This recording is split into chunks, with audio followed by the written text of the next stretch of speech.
ഞാൻ പറയുന്ന പോലെ നിങ്ങൾ കീം എക്സാം എഴുതിയാൽ നിങ്ങളെ റാങ്ക് കൂടുക തന്നെ ചെയ്യും. സാധാരണ നിങ്ങൾ എഴുതുന്ന എക്സാമിന് 100-ല് മിനിമം 80 കിട്ടണം. 90 കിട്ടിയ അടിപൊളി, 100 കിട്ടിയ എക്സലന്റ്. അത്ര മാർക്ക് നിങ്ങൾ നിർബന്ധമായിട്ട് കിട്ടിയാലല്ലേ നിങ്ങൾക്ക് മാർക്ക് കൂടുള്ളൂ, നിങ്ങൾക്ക് റെപ്യൂട്ടേഷൻ കിട്ടുള്ളൂ.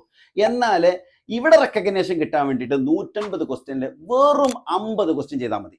50 ക്വസ്റ്റ്യൻ 150-ൽ നിങ്ങളെ പോക്കറ്റിൽ വീണ് കഴിഞ്ഞാൽ നിങ്ങൾക്ക് ഗവൺമെന്റ് കോളേജിൽ പഠിക്കാം, വളരെ ചെറിയ ഫീസിൽ പഠിക്കാം, പ്ലേസ്മെന്റ് കിട്ടാൻ സാധ്യതയുള്ള കോളേജിൽ പഠിക്കാം. അങ്ങനെ നിങ്ങൾ എക്സാം എഴുതി ക്വസ്റ്റ്യൻ പേപ്പർ കിട്ടിക്കഴിഞ്ഞാൽ നിങ്ങൾ ആദ്യം തന്നെ തെരഞ്ഞു നോക്കിയ 10-20 ക്വസ്റ്റ്യൻ പേപ്പറും പെന്നും ഇല്ലാതെ നേരെ ടിക്കറ്റാനുള്ള ക്വസ്റ്റ്യൻസ് ഉണ്ടോടെ അത് തെരഞ്ഞു പിടിച്ചാൽ 20 ടിക്കറ്റ്.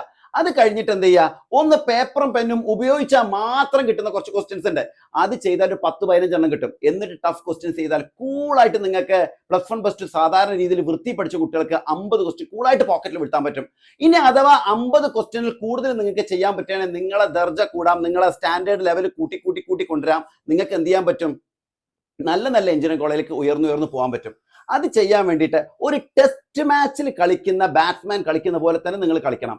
കംഫർട്ട് ആയിട്ടുള്ള ബോളുകൾസ് മാത്രം ഹിറ്റ് ചെയ്യാൻ പാടുള്ളൂ. എല്ലാം പോയി തുടക്കം തന്നെ ചിലപ്പോൾ ഒരു എക്സാം പേപ്പറിൽ ടഫ് ക്വസ്റ്റ്യൻ ഉണ്ടാവും, അതിന്റെ ബാക്കിൽ 5-6 ഈസി ക്വസ്റ്റ്യൻസ് ഉണ്ടാവും. വെറുതെ അതിൽ പോയി തൊട്ട് നിങ്ങളുടെ സമയവും നിങ്ങളുടെ ജീവിതവും കളയരുത്, ശ്രദ്ധിക്കുക. കീമിനെ പ്രിപ്പയർ ചെയ്യുന്ന എല്ലാ കുട്ടികൾക്കും ഇത് ഫോർവേഡ് ചെയ്യുക, അവർക്ക് ഒരു പക്ഷേ ഇത് ഉപകാരമായേക്കാം.